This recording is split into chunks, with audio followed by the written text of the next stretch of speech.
Cidades antigas perdidas por séculos. Dezenas de pessoas já arriscaram as próprias vidas enquanto tentavam descobrir onde Paititi fica.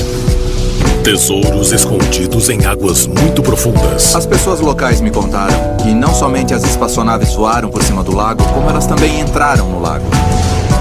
E câmaras secretas enterradas bem abaixo da grande esfinge egípcia. O ouro era a carne dos deuses. O Egito provavelmente teve o melhor suprimento de ouro de todos os lugares do mundo antigo. Desde o início dos tempos, os humanos sempre foram obcecados pelas lendas sobre ouro escondido. Mas, e se o nosso desejo por esse metal precioso for por causa de algo além de sua riqueza? Hoje em dia, parece que somos programados geneticamente para amarmos o ouro. No final das contas, o ouro representa nossa conexão com as estrelas. Muitos pesquisadores já sugeriram que os alienígenas do passado vieram até a Terra. Primeiramente, para conseguirem ouro. Milhões de pessoas ao redor do mundo acreditam que nós já fomos visitados no passado por seres extraterrestres. E se isso fosse verdade? Podem os alienígenas do passado terem realmente nos ajudado a modelar nossa história? E se isso for verdade, podem eles ter vindo até aqui em busca de ouro?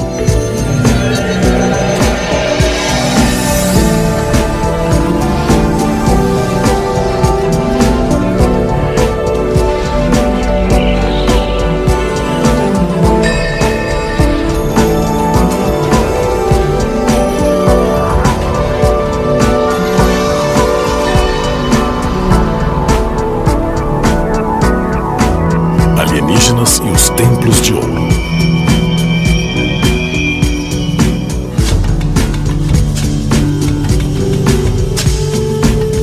Lago Guatavita, Colômbia.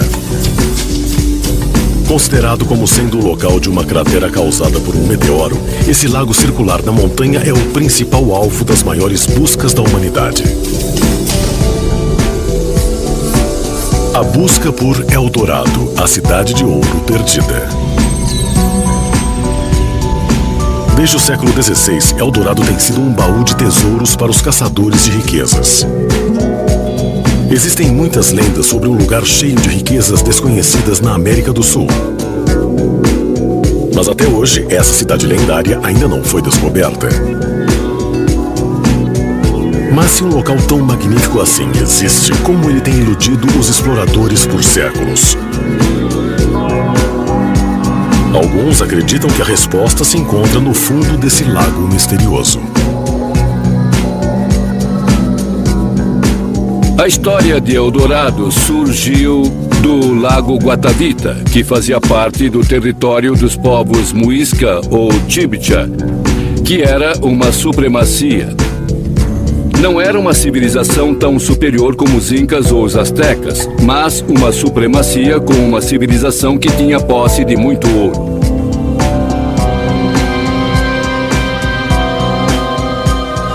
O líder da metade sul do território Muisca era conhecido como Zipa.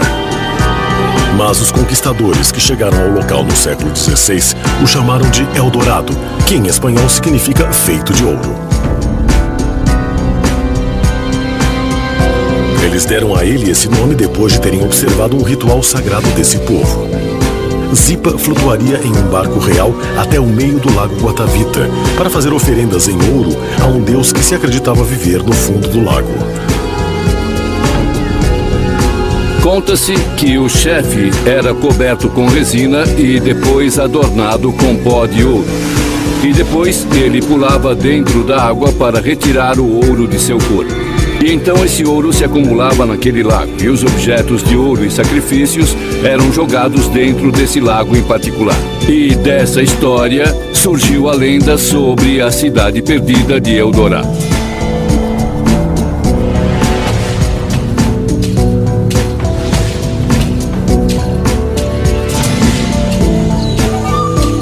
Em 1912, uma escavação no Lago Guatavita foi liderada pelo engenheiro inglês Hartley Knowles. O engenheiro relatou que havia recuperado aproximadamente $20 mil em tesouros, incluindo artefatos de ouro. Mas ele também acreditou que ainda havia muito mais escondido abaixo do solo do lago. Poderia o achado de Knowles ser uma evidência de que a história do chefe Muisca é verdadeira? Caso seja, quem ou o que foi chamado de ouro perdido e que agora está no fundo do lago? Inúmeros pesquisadores dizem acreditar que os alienígenas do passado teriam vindo à Terra para procurarem por ouro. Zechariah Sitchin diz que esses extraterrestres precisavam de ouro para suspender em suas atmosferas para preservarem o seu planeta. O ouro é realmente algo tão importante para a exploração espacial e a astronomia? Bom, na verdade ele é muito importante e a razão pela qual isso acontece é que o ouro é um material inerte. Ele não reage com nenhum elemento. A outra coisa que é muito importante é que o ouro é um maravilhoso condutor de eletricidade. E por último, mas não menos importante, está o fato de que o ouro é um perfeito refletor de energia infravermelha. Podem-se usar malhas de ouro para proteger uma espaçonave contra o intenso calor de uma estrela e contra qualquer fonte de calor. O ouro é um elemento muito raro e valioso por todo o universo.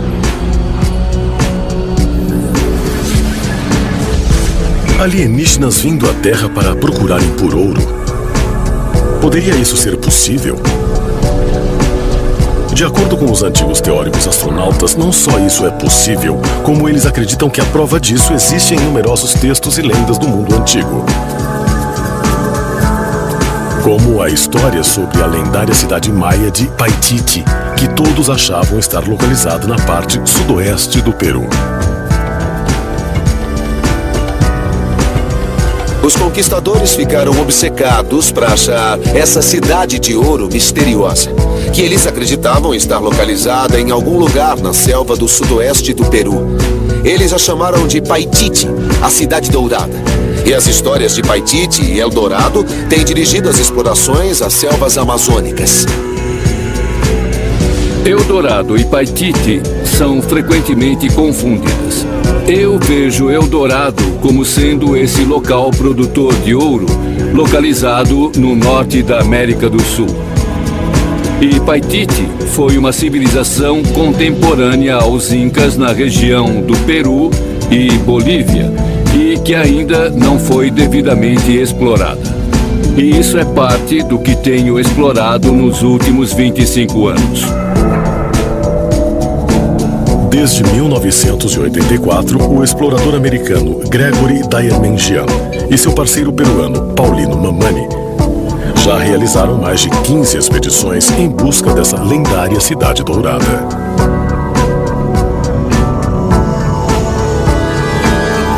Existe uma estrada de pedras inca que supostamente leva até o local onde está a lenda em Paititi, e é esse o caminho que tenho seguido. Eles dizem que Pachamama, a deusa da terra, cobre essa região com muitas dificuldades, com limo, com selva e com rios, para que algumas coisas fiquem escondidas para sempre. A busca começou em Cusco, no local inca sagrado de Coricancha, que significa o Pátio de Ouro.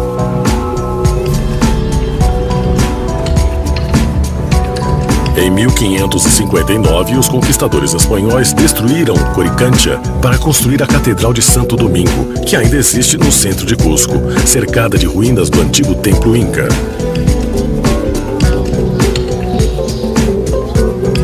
A catedral possui um enorme altar todo coberto por ouro.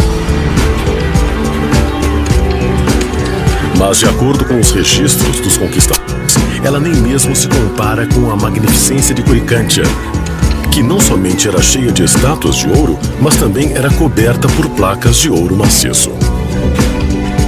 O ouro era importante aos incas, pois ele era o suor do sol. O sol era a mais alta divindade dos incas, e por isso o suor do sol representava a possessão mais sagrada possível. Os antigos teóricos astronautas acreditam que uma imagem de um sol de ouro, o Punchal, que já esteve em Coricancha, pode providenciar evidências de que extraterrestres tiveram contato com os incas.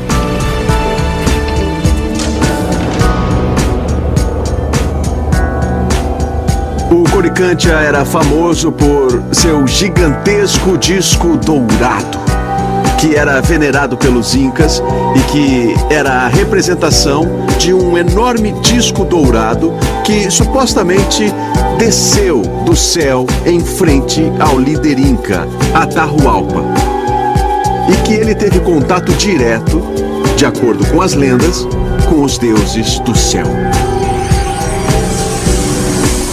É possível que o enorme disco dourado que residia dentro do Coricantia tenha sido feito em homenagem a algum visitante alienígena. E se os extraterrestres vieram até aqui para procurar por ouro, é possível que isso nos dê evidência de que Paititi esteja nas redondezas? Em 1533, os espanhóis dominaram a cidade de Cusco e destruíram o templo de Coricantia em busca do ouro inca. Mas, de acordo com a lenda local, o ouro já havia sido levado para uma cidade a 32 quilômetros a noroeste e também já havia sido colocado no fundo de um lago. Antes que um grupo inteiro de espanhóis conseguisse chegar a Cusco, o padre descobriu sobre todo o ouro que havia sido trazido de diferentes templos para o lago Puray e que fora jogado no centro dele. Nenhuma peça de ouro foi achada até os dias de hoje.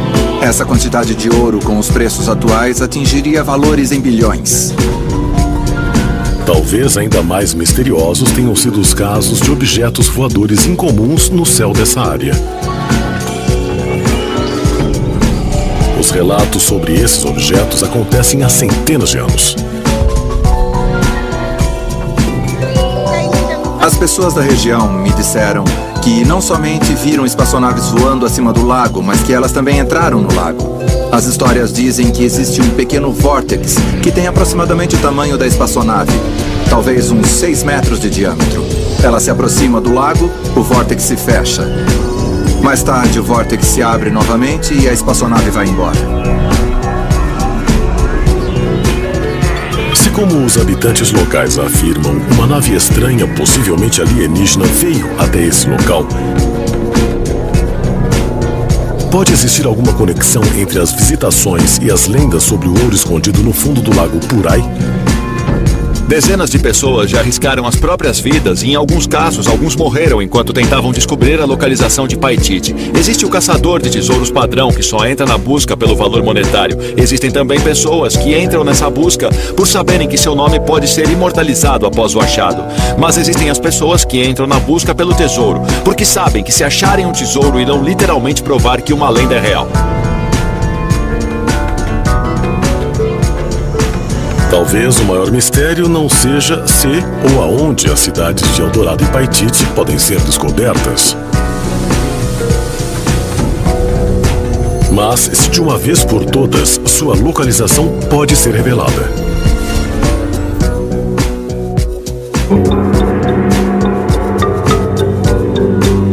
Universidade Imperial de Tóquio, março de 1924.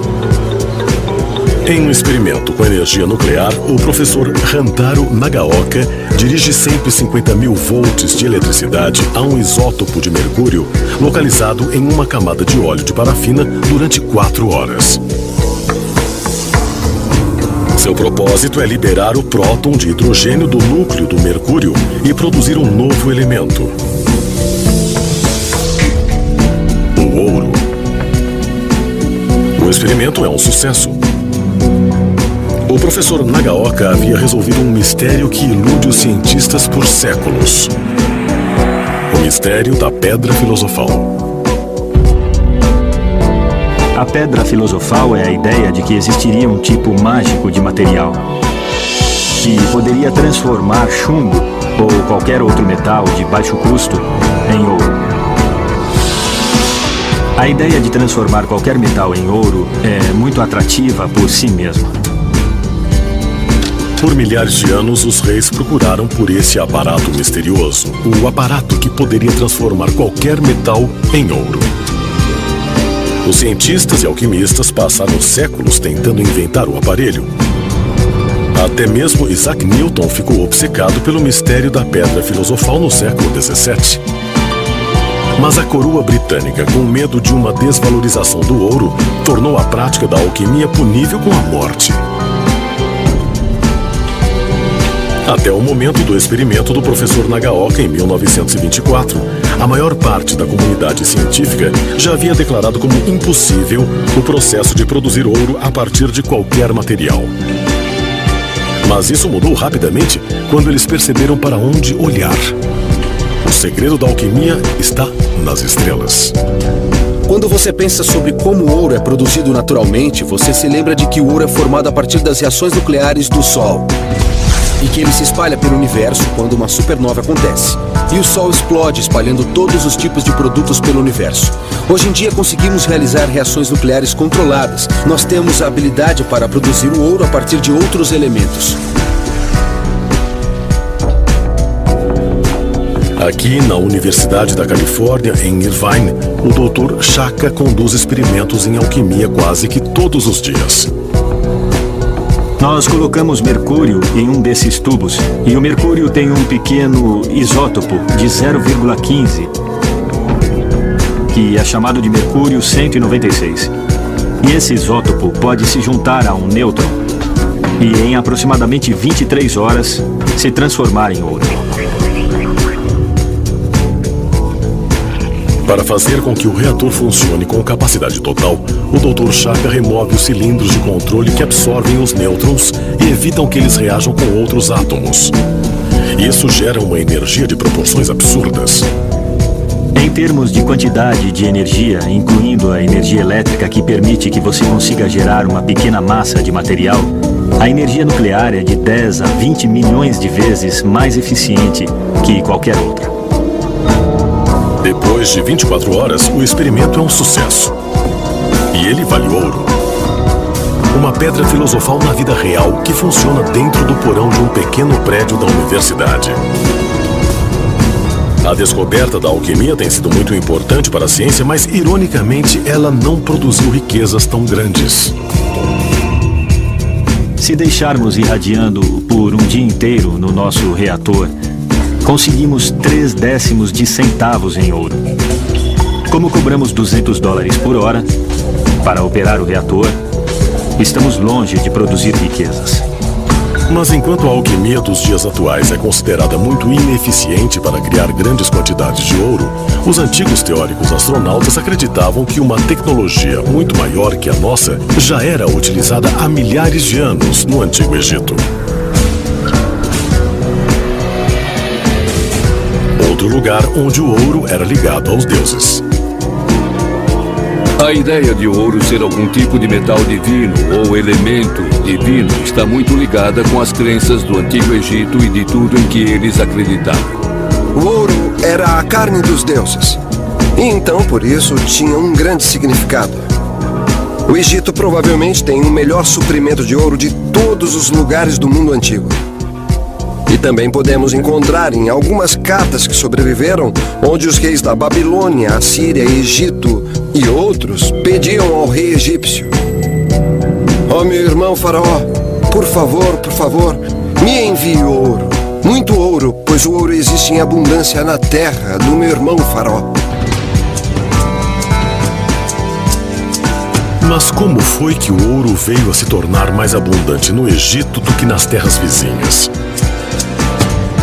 E por que os egípcios viram o metal como algo que não era desse mundo? De acordo com os antigos teóricos astronautas, é completamente possível que os egípcios tenham conseguido produzir ouro. E que também possam ter recebido ajuda extraterrestre para essa realização. Se as transmutações alquimistas podem ser realizadas em uma modesta instalação como a da Universidade de Irvine, na Califórnia, o que seria possível com um reator maior? Um reator, talvez, um reator do mesmo tamanho que a Grande Pirâmide de Gizé. Christopher Dunn sugere que a pirâmide de Gizé é um tipo de máquina gigante e que algum tipo de reação química acontecia dentro da pirâmide. É possível que a pirâmide de Gizé tenha sido usada para realmente transmutar outros elementos em ouro. Podemos analisar os mapas da organização interna de suas passagens, câmaras e poços. A aparência deles, para mim, não se parece com nada que pudesse ser considerado um túmulo. A precisão com que ela fora construída, a precisão das pedras que foram usadas na construção da Câmara da Rainha, a grande galeria e também as milhares de toneladas de granito que foram trazidas pelo Nilo por 800 quilômetros para a construção da Câmara do Rei. Essas características todas se destacam e nos chamam a atenção a algo diferente que possa ter acontecido ali. Ela foi construída como uma máquina, talvez ela funcionasse como uma. É possível que a Grande Pirâmide tenha sido a pedra filosofal original? Caso sim, como pode uma antiga civilização ter construído algo equivalente a um reator nuclear? É possível que a busca milenar pela pedra filosofal represente somente um desejo por ouro e riquezas? É possível que ela represente o que os teóricos astronautas consideram a tecnologia perdida? Talvez a chave desse conhecimento ainda esteja em algum lugar da Terra e possa ser encontrada em áreas que ainda contenham vastas quantidades de tesouros escondidos.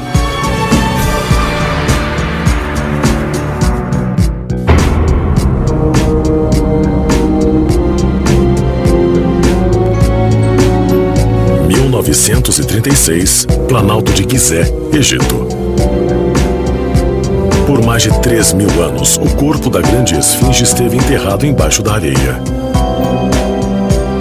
Mas depois de 11 anos de trabalho, os arqueólogos egípcios desenterraram um monumento inteiro pela primeira vez desde a antiguidade.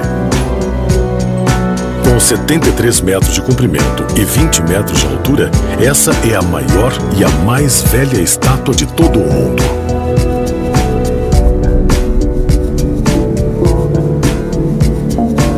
E ainda mais incrível é seu formato.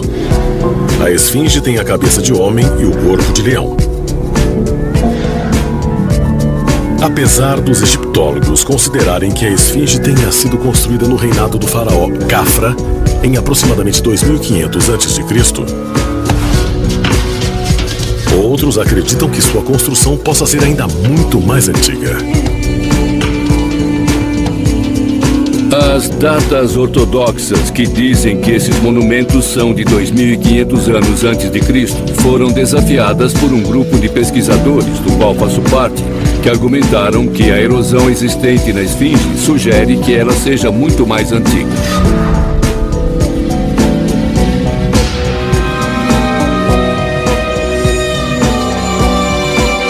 Apesar dos egiptólogos não terem concordado com quando ou por que esse estranho monumento foi construído, os antigos teóricos astronautas acreditam que ele pode oferecer provas de extraterrestres terem estado presentes no Antigo Egito.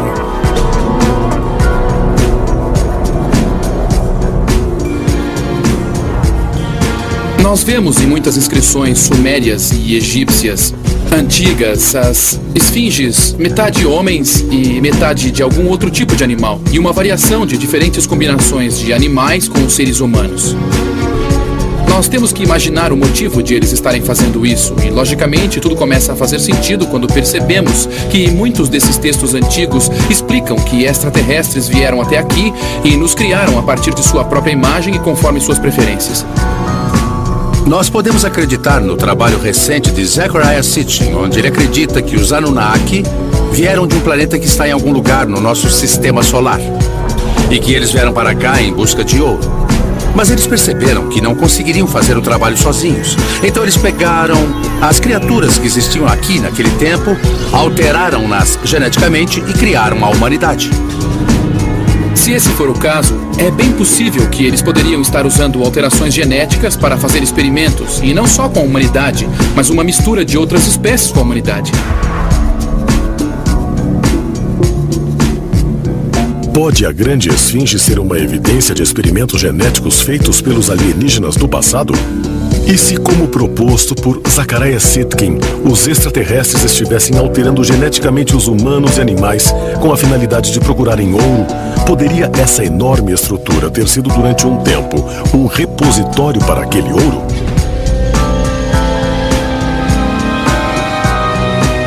É possível que quando os arqueólogos egípcios começaram a escavar a grande esfinge, eles estivessem procurando por ouro?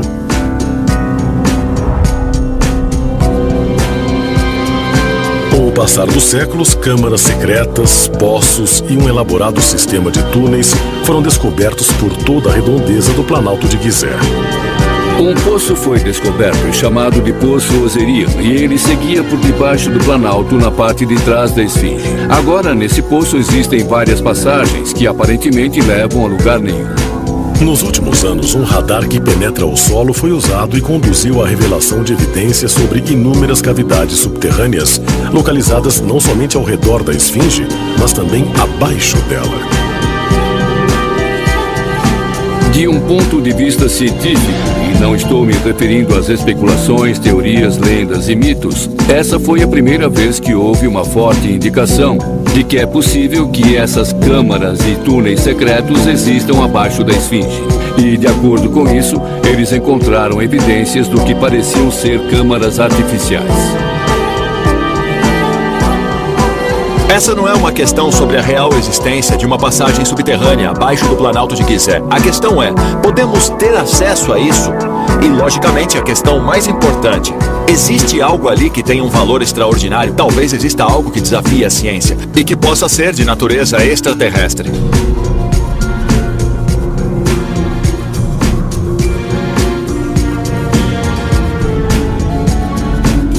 Se as cavidades abaixo da Esfinge contiverem não somente o ouro, mas o ouro explorado pelos seres alienígenas antigos, é possível que elas contenham algo além de tesouros materiais? Os antigos teóricos astronautas acreditam que um elaborado repositório secreto existe embaixo das patas da Esfinge e é conhecido como a Sala de Registros. A Sala de Registros data da queda de Atlantis, que, de acordo com textos antigos, aconteceu há aproximadamente 12.000 anos. Eles também afirmam que havia extraterrestres vivendo em Atlantis e que eles precisavam de um repositório para armazenar todo o seu conhecimento acumulado. A Sala de Registros foi feita por nós, mas com as ferramentas e conhecimentos de extraterrestres.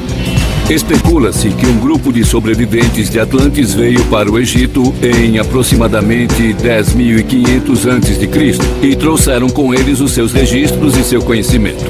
E então construíram esse depósito em algum lugar de Gizeh.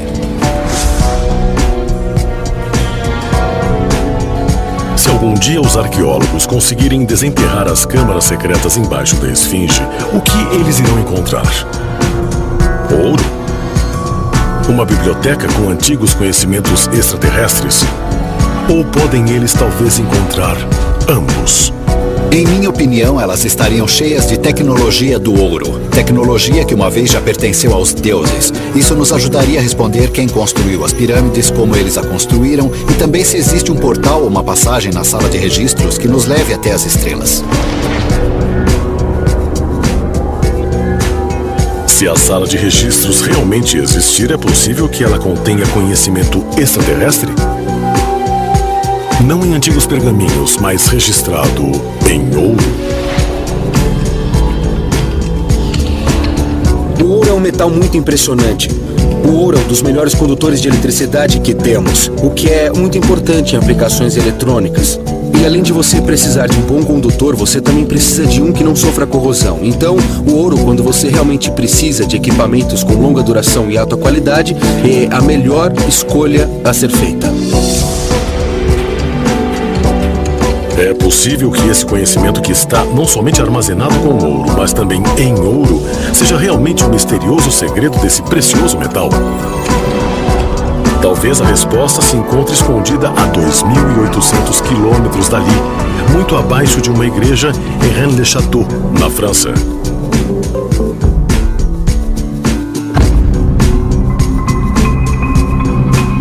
A vila de Rennes-le-Château, na França. 29 de janeiro de 1953. Marie de Narnaud, uma frágil mulher de 85 anos, está no leito de morte, prometendo divulgar um segredo muito antigo sobre um enorme tesouro. Mas um recente derrame a deixou incapaz de falar ou escrever, e então o segredo morre com ela. Antes da morte da Marie, ela havia prometido contar a alguém o segredo. E eu vou te contar o segredo e você vai ser mais rico que em todos os seus sonhos. E ela disse que as pessoas dessa vila andavam sobre ouro suficiente para fazê-los ricos por 100 anos. E nem sabiam disso. E o segredo, ela nunca conseguiu revelar depois que sofreu aquele derrame. Então, sobre o que Marie estava falando? Lendas sobre um enorme tesouro em ouro escondido em Rennes-le-Château datam da época do século V. Quando, depois de saquearem Roma em 410 d.C., os guerreiros germânicos conhecidos como visigodos foram até a região com todo o tesouro roubado que conseguiram carregar. Mas quando eles abandonaram a região, 200 anos depois, eles relataram ter deixado uma parte de sua grande riqueza para trás. Os visigodos eram conhecidos pelos tesouros enterrados com seus mortos. Então Rennes-le-Château se tornou significante por causa da ideia de que poderia haver ouro enterrado ali. Por centenas de anos, os rumores sobre o tesouro enterrado continuaram, apesar de não haverem reais evidências de que ele fora achado. Mas então, em 1891, um jovem padre chamado Béranger Saunier estava restaurando a igreja, quando, de acordo com a lenda popular, ele descobriu algo que o deixou extremamente rico da noite para o dia.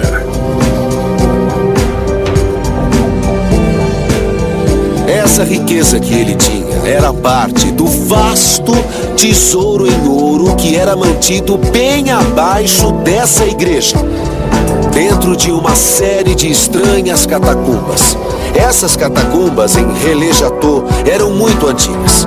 Elas já estavam lá bem antes da igreja ter sido construída. E aqui está uma área que é conhecida por ter essas cavernas que eram usadas pelos visigodos. Eu moro aqui já faz 16 anos e sabemos que existe um túnel embaixo desse jardim. Ele vem desde o castelo e segue até a igreja. E ele vai nessa direção. Existiram pessoas que têm vindo até aqui desde 1950 em busca de ouro, e algumas delas acharam. A questão é, se achar o ouro é tudo que existe no mistério ou se é somente o primeiro passo de uma longa caminhada para descobrir o real mistério de Rennes-le-Château. Apesar de o padre Saunier afirmar ter encontrado essa vasta riqueza acidentalmente, muitos acreditam que ele de fato procurava pelo ouro dos visigodos e que ainda existem muitas coisas escondidas nas catacumbas abaixo da igreja. Mas ainda mais misterioso que a possível descoberta de ouro feita pelo padre foi a sua mudança de comportamento depois disso. Um comportamento que acabou se refletindo no projeto da própria igreja. Béranger Saunier é um homem que sai em busca de documentos antigos e também em busca de certo conhecimento específico de alquimia. Então, o que nós descobrimos em um confuso processo alquimista é a importância do ouro. O que acontece em seguida é que ele começa a construir uma igreja e ele a constrói de acordo com um plano. Esse plano já fizera contato com o divino. Então eu acho que Saunier percebeu que alguns metais poderiam ser transformados, que era considerado uma verdadeira experiência espiritual. É possível que o tesouro achado por padre Saunier tenha contido algo além de valor monetário? É possível que ele contenha conhecimento de outro mundo? O padre confiou em somente uma pessoa quanto à origem desse tesouro. A sua governanta, Marie de Narnaud. Mas qual era o segredo que eles guardavam? Os antigos teóricos astronautas acreditam que uma pista possa estar na inscrição sobre a porta da igreja. Béranger Saunier colocou uma inscrição sobre a porta da igreja e as pessoas ficaram falando dela por mais de 100 anos. Essa inscrição diz: Terribilis est locus est. Ela é frequentemente traduzida como esse lugar é terrível. Mas, na verdade, essa inscrição vem do Antigo Testamento, do livro de Gênesis. Jacó tem um sonho com uma escada que conecta o céu à terra, onde os humanos podiam se conectar com o divino. Então, quando olhamos a tradução no Antigo Testamento, ela na verdade significa: esse lugar é maravilhoso. Essa inscrição do Antigo Testamento de uma Bíblia hebraica faz referência a algo divino? Ou é possível que ela aponte uma conexão extraterrestre? Eu acredito que René Le Chateau possa ser uma passagem estelar para outro mundo. Isso é baseado na inscrição colocada acima da entrada da igreja por Berenger Saunier. Por que estaria esse padre colocando uma inscrição assim se não estivesse indicando que René Le Chateau é realmente um maravilhoso e poderoso lugar que também é uma conexão com as estrelas? René Le Chateau, para mim, é um dos lugares mais assustadores e poderosos em que já estive. O solo lá emana mistério. Nós sabemos que as pessoas disseram que Le Chateau é um lugar para OVNIs. Sabemos que pessoas tiveram diferentes experiências. E também sabemos de pessoas que tiveram encontros com o diabo. Então, definitivamente, existe algo sobre esse local sugerindo que durante séculos coisas estranhas e bizarras aconteceram. Poderia essa pequena vila ser uma passagem para um passado extraterrestre ou até para outra dimensão? Talvez a resposta se encontre enterrada com Marie de Narnaud. Ou, como alguns acreditam, os segredos de René Le Chateau ainda serão revelados. E a resposta pode não estar na França, mas ao norte, na Escócia.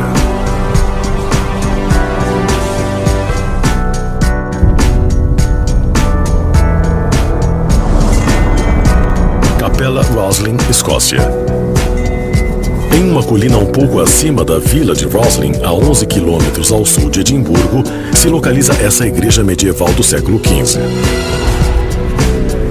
Alguns dizem que escondidas no chão, em câmaras secretas dentro da igreja, estão algumas das mais valiosas relíquias perdidas do mundo, incluindo o tesouro dos Cavaleiros Templários.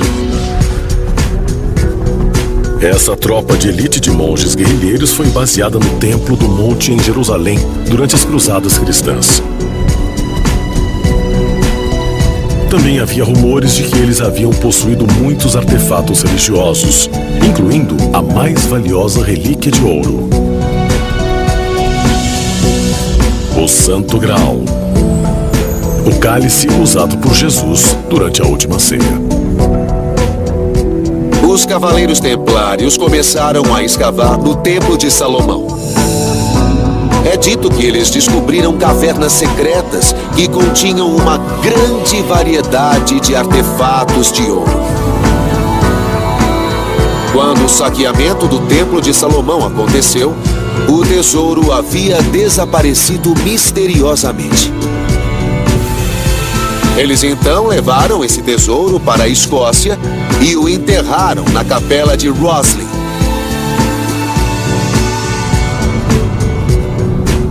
A capela de Roslin é uma das mais fascinantes recriações do Templo de Salomão. Ela é literalmente um templo do Santo Graal, que foi construído por William Sinclair e foi desenhada para ser um repositório dos segredos do Santo Graal. Quando ela foi criada, ela tinha o mais brilhante e fantástico simbolismo de qualquer lugar do mundo. É possível que a capela de Roslin tenha sido construída para guardar o Santo Graal? Alguns acreditam que a arquitetura da capela é adornada com mensagens misteriosas e símbolos que revelam o segredo do paradeiro do cálice de Cristo. E aqui estamos nós. Essa é a capela Roslin. William Sinclair foi o responsável pela construção da capela. Ele era um indivíduo muito rico e era o chanceler da Escócia naquela época. Vemos esse homem brilhante com um dom extraordinário coletando as tradições de sabedoria de todo o mundo e as colocando dentro da capela Roslin. Entre as várias gravuras encontradas nas paredes da capela Roslin existem faces chamadas de Os Homens Verdes, que são entidades pagãs que representam o crescimento e o renascimento.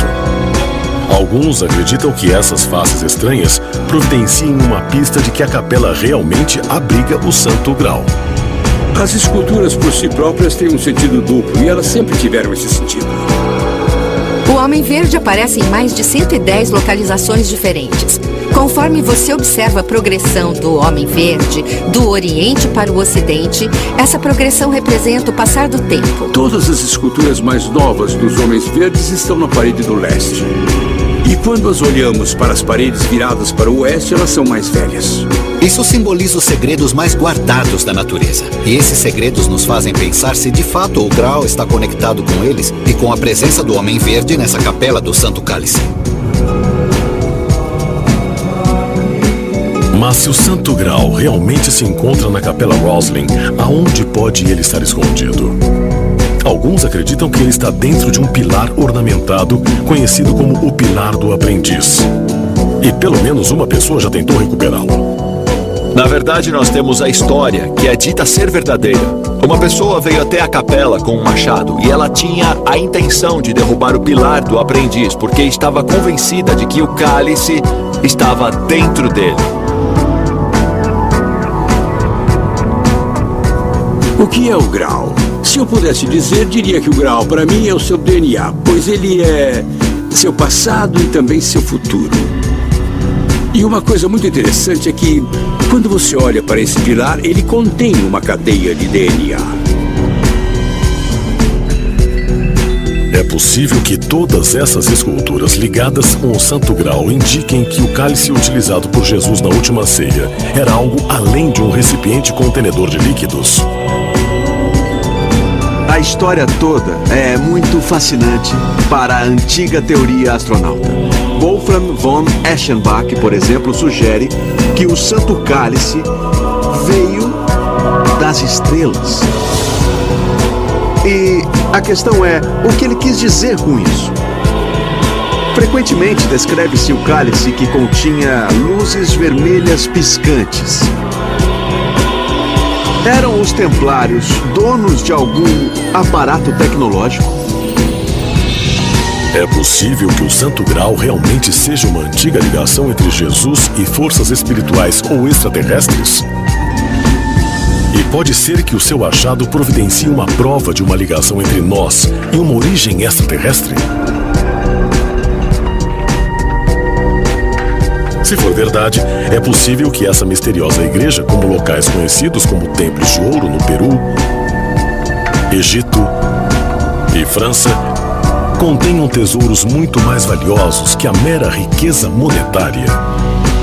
Estejamos nós na Capela Roslin ou em Rennes-le-Château, sempre acabamos voltando para a parte subterrânea, onde é possível que exista um tesouro espiritual e um tesouro físico a ser encontrado. O ouro tem sido parte das mais importantes buscas das tradições sagradas antigas.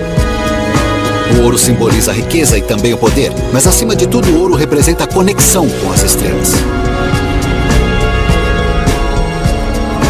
Culturas por todo o mundo deram mais valor ao ouro que qualquer outra coisa. E parece que eles sabiam alguma coisa sobre o ouro que nós ainda não descobrimos.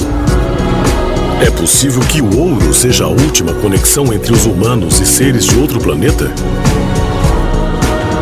Uma conexão relevante com os ancestrais extraterrestres que vieram para a Terra há milhares de anos? Talvez. Mas se a busca pelo ouro realmente é uma das razões pelas quais os alienígenas do passado viajaram para o nosso planeta, resta somente uma pergunta. Eles irão voltar para pegar mais?